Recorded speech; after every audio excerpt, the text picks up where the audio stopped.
indicando alguns nomes. E evidentemente que você precisava contar com o apoio do eleitorado, né? Porque não era simplesmente sufragar esses nomes, precisava empolgar o eleitorado.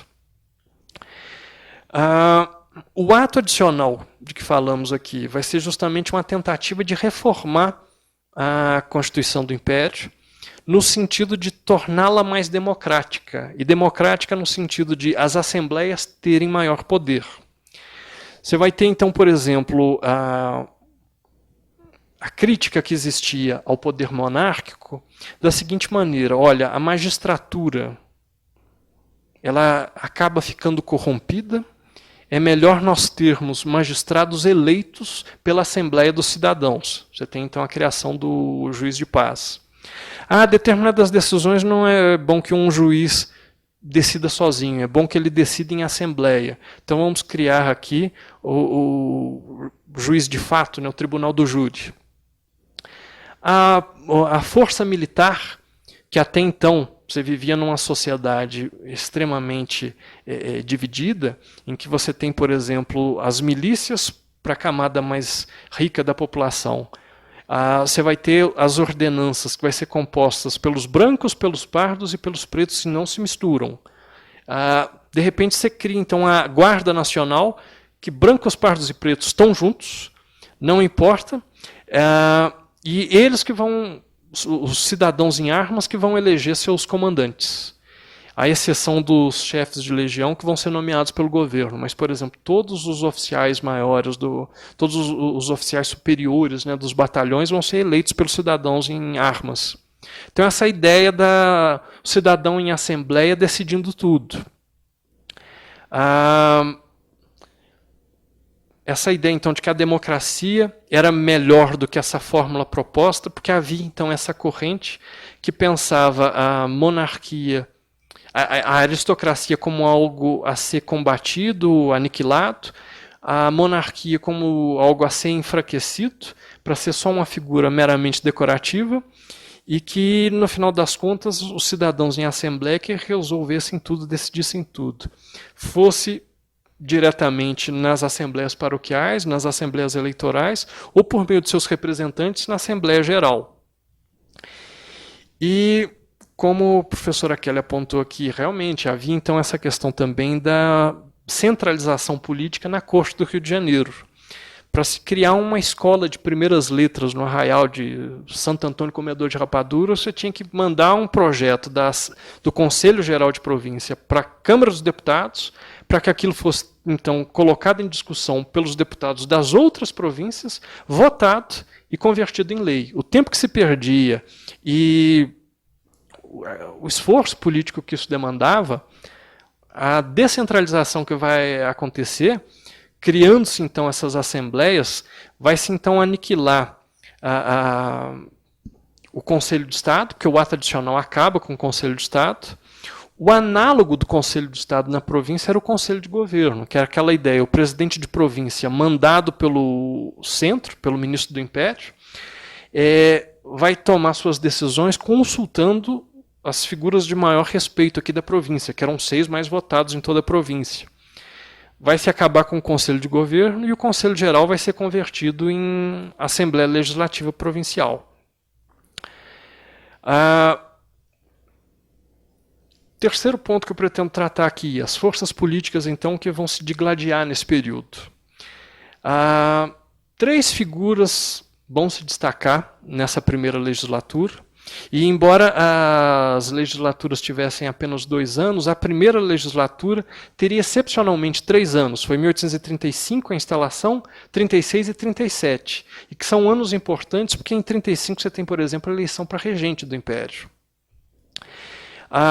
Nessa primeira sessão, quem são as figuras que se destacam desses 36 aí? Você vai ter, por exemplo, uma das estrelas de primeira grandeza dessa legislatura, o deputado Bernardo Pereira de Vasconcelos. Era então homem jovem, tinha seus 39 para 40 anos no ano da instalação, solteirão.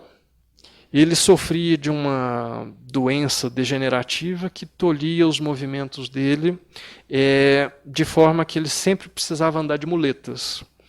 E parece que justamente por ser tolhido nos movimentos, ele acabou, então, o intelecto dele se desenvolvendo de tal maneira que ele era bastante estudioso, bastante dedicado a vários temas.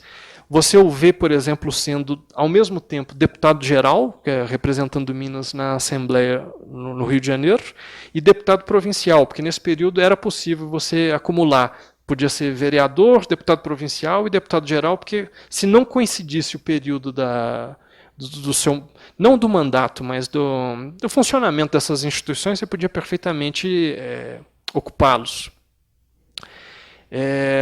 Vasconcelos, então, ele vai se destacar, e isso fica nítido quando da eleição dos vice-presidentes da província pela Assembleia, que é uma função que o ato adicional vai passar para as assembleias.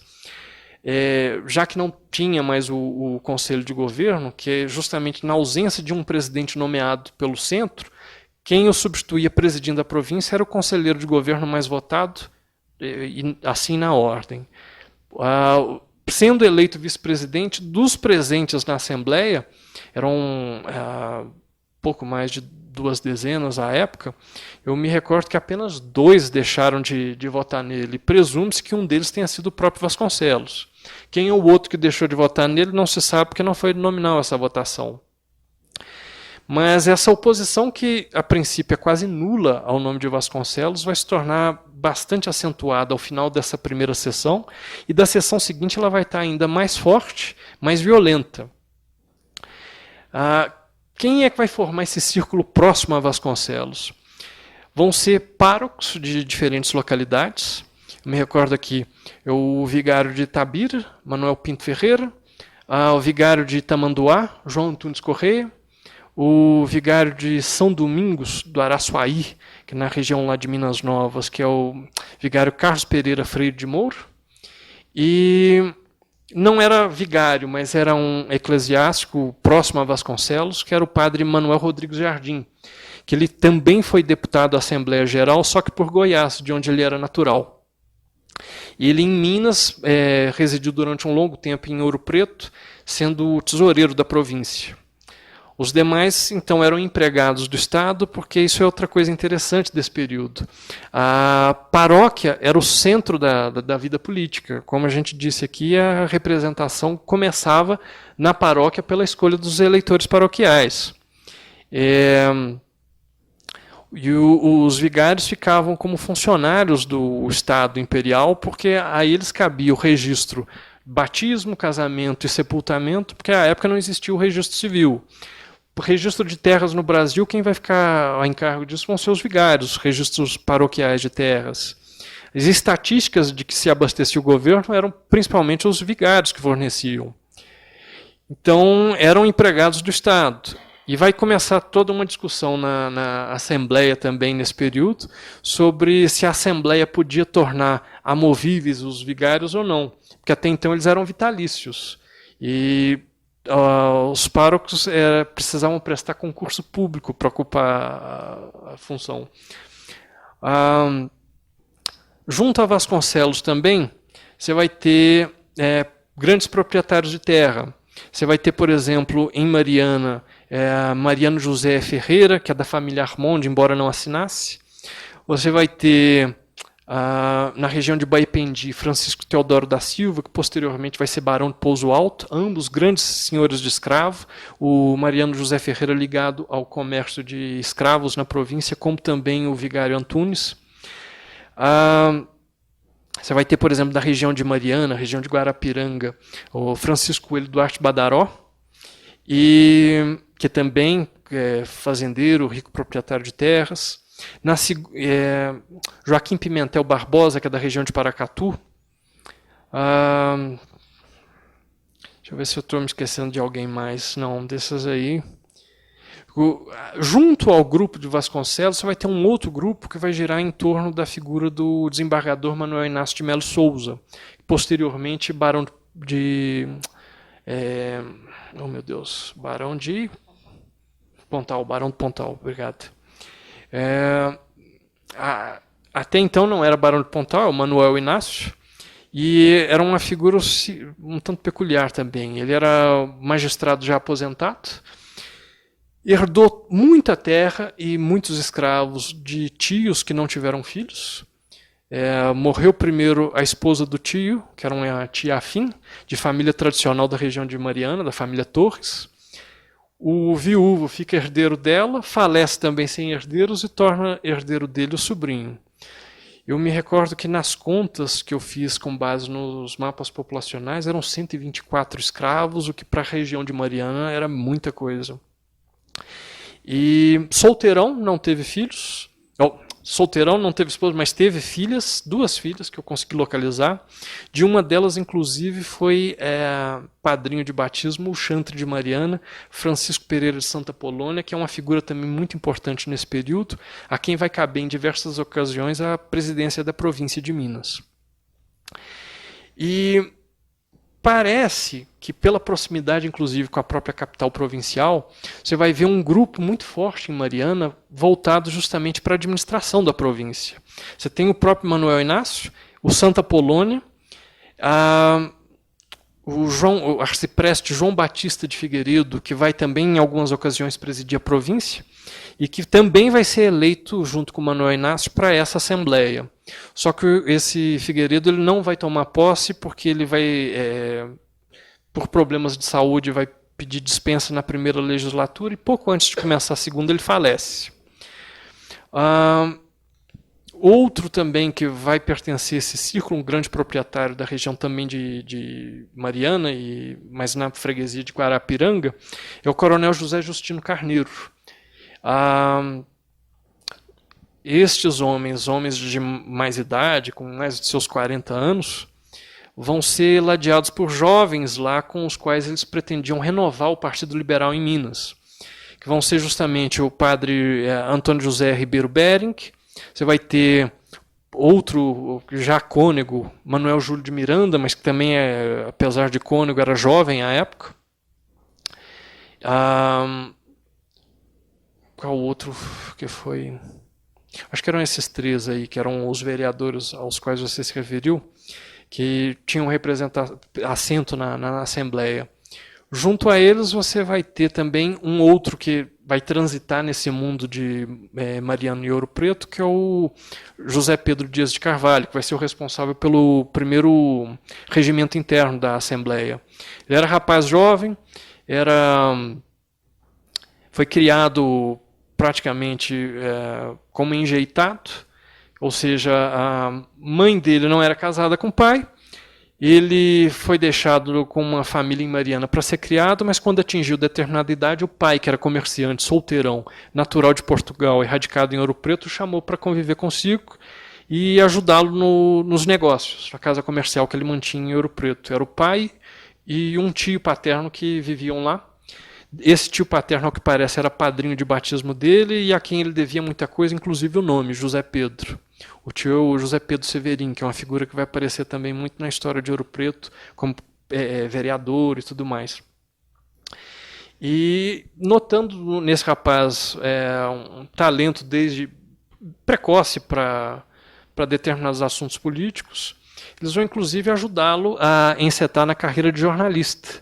E ele vai ter um periódico com o qual ele, junto com Vasconcelos, vai combater os figurões do Império desse primeiro reinado, e logo em seguida vai ser convidado para dirigir e redigir o Jornal Universal, que foi um dos jornais de longa duração nesse período oitocentista de Minas. E esse grupo vai ladear com Vasconcelos na primeira legislatura e vai ficar um tanto tímido na segunda legislatura. Na terceira vai abandoná-lo por completo. Um terceiro grupo que vai surgir aí também, que vai ser um tanto ou independente ou indeciso, porque ora vai votar com a oposição, ora vai votar com esse grupo ligado a Vasconcelos, é composto por jovens recém-formados na Faculdade de Direito de São Paulo. Eu me recordo aqui do José Jorge da Silva, que é da região de Santa Quitéria, hoje Esmeraldas, na época pertencente aqui à região de Sabará. Você tem aí Pedro de Alcântara Cerqueira Leite, que é da região de Barbacena. Ele, na segunda sessão, vai ser acompanhado por um irmão mais velho dele, Francisco de Paula Cerqueira Leite, e desse grupo, eu acho que eu me recordo aqui, só desses aqui. E outros que não são bacharéis, mas que são também jovens e em princípio de carreira política, que é um de Sabará, que eu não sei o que foi feito dele, Bento Rodrigues de Moura Castro, e você tem também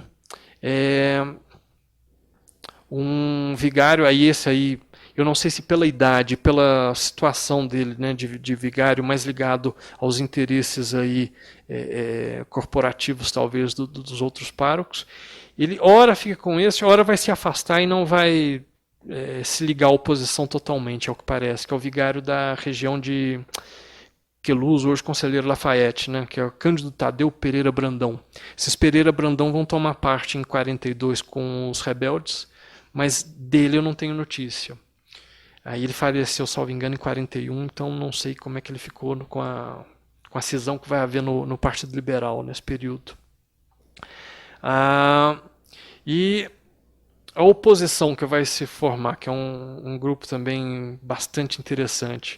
Você vai ver que a maioria são jovens, e quando eu falo jovens, são seus 30 e poucos anos, 20 e poucos anos, não tem muita experiência política, me recordo de um só aqui, que tinha já acumulado a experiência de deputado, que é o José Alcibiades Carneiro, que vai ter uma trajetória também interessante. Ele começa como professor de latim em Baipendi, se muda para São João del Rei, onde ele vai ser professor de latim, entra em polêmica com o jornal O Astro de Minas, porque o redator do Astro de Minas era um padre que achava que o latim deveria ser abolido das missas, achava aquilo um arcaísmo muito grande. E o José Alcibiades vai entrar em polêmica com ele, mas depois vai ser chamado para redigir o jornal. E junto ao Alcibiades você vai ter o padre José Antônio Marinho, que vai ser uma figura também que vai ter grande projeção, pardo, mas parece-me que era de uma família rica e que ficou empobrecida por cálculos do pai e do avô, isso segundo informações que ele mesmo presta no jornal O Astro de Minas. Você vê que ele era uma pessoa que tinha uma certa vaidade, porque num dos artigos ele se queixa de itens que foram roubados dele, e itens de ouro, de prata, de esporas, por exemplo. Você fala, poxa, então devia estar sempre andando alinhado. E apesar de padre, grande experiência ele tinha em fórum como advogado. Não porque fosse formado, mas é porque havia na época eles recebiam provisões do governo para poder atuar nos tribunais, porque não era grande o número de advogados no país, né? E você tem, por exemplo, aí outra figura de grande destaque que vai ser eleito para várias comissões, que é o Teófilo Otoni. Teófilo Otoni, na época, ele está com seus 20, deixa eu ver, ele é de 1807, 27 para 28 anos, ainda solteiro, porque ele era do final do ano. E ainda solteiro, trabalhava como negociante na região da Vila do Príncipe, depois Cidade do Cerro, e desde os 12, 14 anos de idade ele parece que acompanhava o pai na cobrança de dízimos pela comarca, ou seja, então ele era bastante viajado, a experiência com o comércio o deixava com muitos vínculos.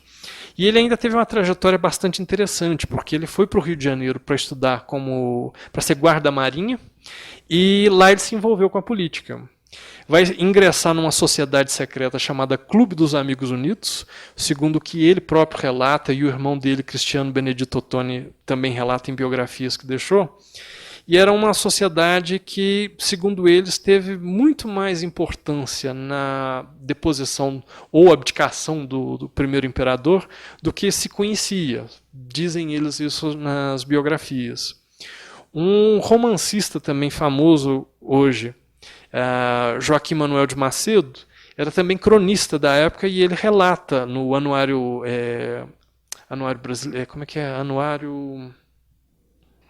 Oh, meu Deus. A obra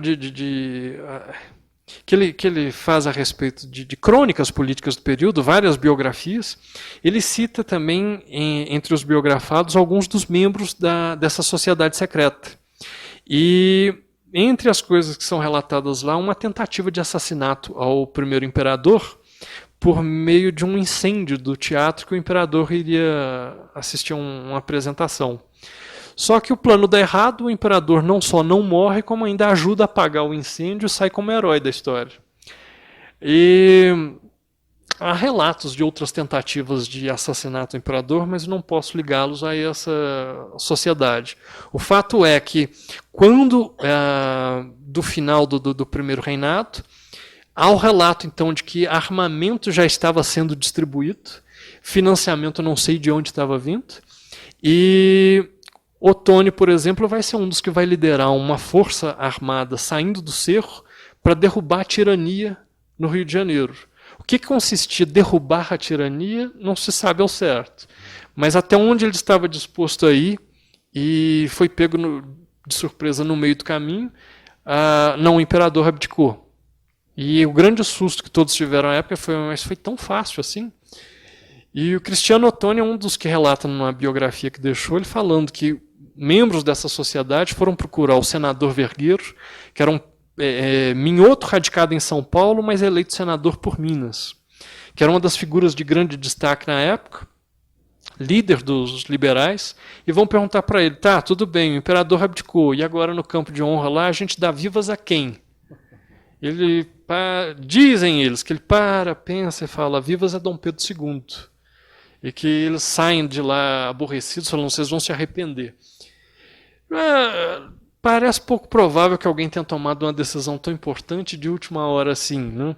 Já devem ter cogitado várias vezes isso. E o interessante que se fala justamente quando do ato adicional e desse governo regencial, que vai ser o contexto em que vai surgir a Assembleia Legislativa aqui de Minas, é a ideia de que nós vamos ter aqui 4 anos do mandato do regente para testar se a república funciona ou não. Porque se não der certo, a gente ainda tem o monarca que é jovem, vai ser educado de acordo com os princípios liberais, não vai ter influência de ninguém de família real, porque está sozinho aqui, só ele e as irmãs, e a gente pode educá-lo do nosso jeito. Tanto que uma das preocupações logo do começo do governo regencial é tentar então mudar o tutor do imperador, né? E esse grupo então de jovens chama a atenção, remete a um enfrentamento de gerações. Houve uma primeira geração então que vai fazer a independência do Brasil. A época da independência são homens dos seus 60 e poucos anos, com trajetória de serviços prestados ao Estado, seja como magistrado, seja como segundo escalão da administração pública, e que, na falta de uma aristocracia, vão justamente então buscar se favorecer junto ao imperador, quando da criação então do Senado Vitalício, do Conselho de Estado, e vai ser uma presença significativa de mineiros e baianos. Eles vão ser enfrentados por uma geração mais jovem, e essa geração mais jovem favorecida por pessoas que não se enquadram nessa linha de pensamento de um Brasil com uma aristocracia, ou porque foram excluídos dessa aristocracia, rejeitados para o Senado, ou porque às vezes não tinham a formação acadêmica. Eu me recordo, por exemplo, de um dos protestos do padre José Custódio Dias, que vai ser um dos liberais mais exaltados desse período, e ele protestando no parlamento dizendo as pessoas se desmancham em atenções, mesuras, tiram chapéu para quem é bacharel, para quem é juiz, mas para um agricultor, mesmo que seja um homem rico, eles não tiram o chapéu, falam sem tirar o chapéu da cabeça. Então todo aquele ressentimento por causa dessa não fazer parte dessa elite ilustrada, essa elite que vai ser fomentada justamente no período do Conde de Linhares, vai estar presente nesse período também. E vão ser feitos discursos assim violentos no parlamento. Esse padre José Custódio Dias, por exemplo, ele vai ser o segundo nome mais votado em Minas em 1828, após se declarar republicano em plena Câmara dos Deputados, foi repreendido por isso. Ele fala: não sei por que estão me mandando ficar calado aqui, tenho liberdade para falar o que eu quiser, jurei aqui lealdade à forma monárquica, enquanto eu tiver só dizendo que eu prefiro a República, não tem problema nenhum. E se é permitido liberdade de culto no Brasil, por que também não político? Ele, por exemplo, tudo bem, nessa ele não foi além, mas em outros discursos ele fala que o problema do Brasil eram parasitas que dominavam na sociedade, que precisavam ser extirpados da sociedade. Ele pretendia extirpar esses parasitas como? Os adversários entravam em pânico, né? É um jacobino aqui. E ele vai fazer parte desse grupo liberal que vai se fragmentar com o período regencial. Então, com esse enfrentamento entre os próprios liberais na Assembleia aqui de Minas, fica a questão, né? Como é que então iriam ser organizadas as forças políticas, então, já que 35 é a instalação da Assembleia, 34 foi a morte do Dom Pedro I. Então toda aquela ameaça de restauração que existia desaparece. E os antigos adversários deixam de representar uma ameaça significativa, porque ainda que eles tenham perdido todo o prestígio, se eles quiserem recuperar agora, eles não podem se valer do imperador para isso. E 35, justamente quando da instalação da Assembleia, é feita então a eleição para o regente do Império.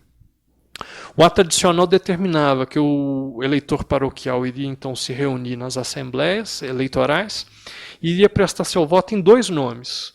Um nascido na província, o outro necessariamente nascido fora da província.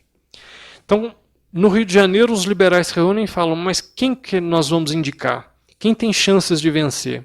O nome do Vasconcelos foi um dos cogitados. Só que a questão da saúde precária dele, o tempo todo enfrentando a morte, o que vai ser feito dele? Um nome mais seguro. Pensaram então num companheiro dele de ministério. Ele tinha sido ministro da Fazenda no tempo que foi ministro da Justiça, o padre Diogo Antônio Feijó. O padre Feijó, por exemplo, era um dos que tinha defendido no parlamento a abolição do celibato clerical. E havia todo um projeto de uma ala radical, liberal progressista do clero mineiro desse período, que era de deixar que a disciplina eclesiástica, em vez de ser decidida por uma corte estrangeira, a cúria romana, fosse decidida e controlada pela Assembleia Geral do Império. E entre as questões que vão ser debatidas é a questão não só de uma igreja nacional, como também, então, o fim do celibato clerical, levando-se em conta que muitos desses padres aí já tinham mulher e filhos. E a questão de abolir o celibato clerical, eles poderiam, inclusive, então, regularizar essas famílias que eles tinham escondidas da igreja, né?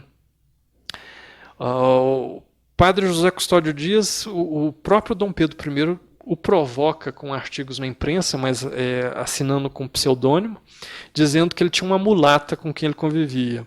Não sei se isso é verdade. Agora, o padre José Bento é fato que teve uma filha, e era outra figura importante desse período, que vai romper com Vasconcelos, quando de uma eleição para senador em 1834, após justamente a sedição de Ouro Preto.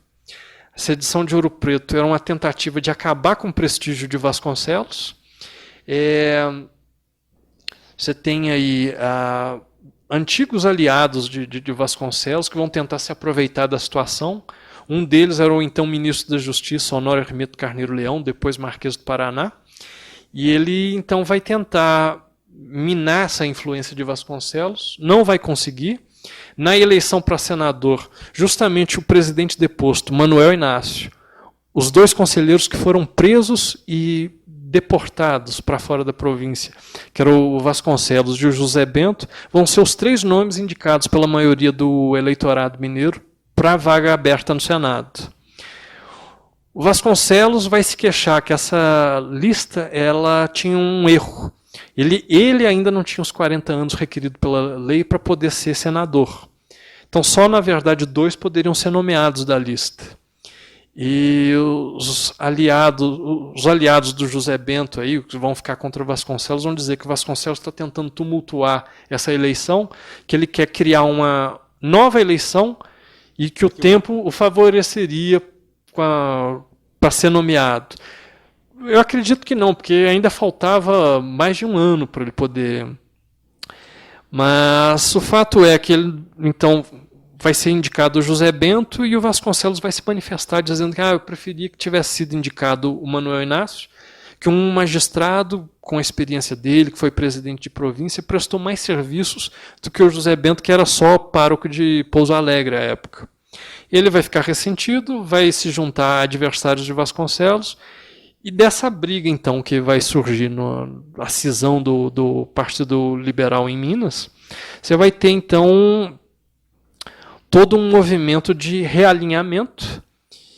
A Assembleia Legislativa Provincial vai ser palco desse realinhamento, em que o próprio Vasconcelos, então, com esse grupo que vai continuar fiel a ele, vai buscar a aliança com influências decaídas do primeiro reinado, e vai surgir, então, aí o movimento chamado regressista, que vai ser o núcleo aí do Partido Conservador, que vai adotar, então, essa linha aí de defesa da Constituição, tal qual tinha sido concebida, mesmo com a reforma do ato adicional, vai buscar fazer algumas alterações, que vai ser a lei de interpretação do ato adicional, vai buscar recriar o Conselho de Estado, e a partir daí, então, a política em Minas vai ficar dividida, de certa maneira, entre um grupo aí que vai adotar uma linha mais conservadora e a outra, aquela ideia a república é a melhor forma de governo, mas a gente ainda precisa da monarquia para fazer todas as reformas e se civilizar